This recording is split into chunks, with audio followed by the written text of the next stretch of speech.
আমি চিকিৎসা বিনাকার আমি সব দানপত্র করে দিয়েছি, টাকা পয়সা আনিয়া আমার স্বামী কাঁদছি।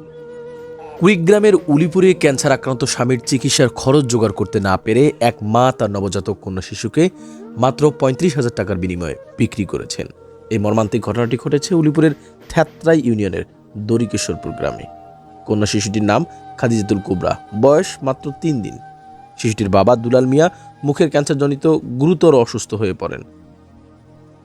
প্রথমে তাকে উপজেলা স্বাস্থ্য কমপ্লেক্সে নেওয়া হয়, সেখান থেকে উন্নত চিকিৎসার জন্য রংপুর মেডিকেল কলেজ হাসপাতালে রেফার করা হয়। অবস্থার উন্নতি না হওয়ায় তাকে রংপুর কসিরউদ্দিন বেসরকারি হাসপাতালে ভর্তি করা হয় এবং অপারেশন করা হয়। ১ মাসের চিকিৎসায় সামান্য উন্নতি হলেও খরচ জোগাতে গিয়ে তার পরিবার নিঃস্ব হয়ে যায়। চিকিৎসার খরচ মেটাতে বাধ্য হয়ে দুলাল মিয়া ও তার স্ত্রী শাইমা বেগম তাদের ৩ দিন বয়সী কন্যা খাদিজাতুল কুবরাকে এক নিঃসন্তান দম্পতির কাছে বিক্রি করেন।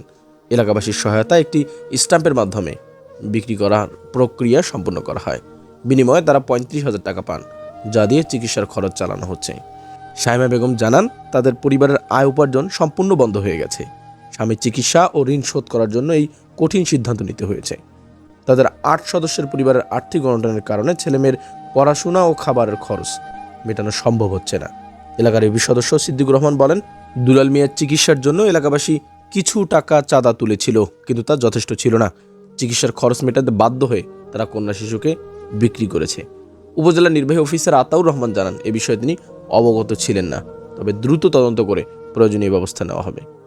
উলিপুরের থ্যাত্রা ইউনিয়ন থেকে শাহজাহান খন্দকার, উত্তাল বাংলা।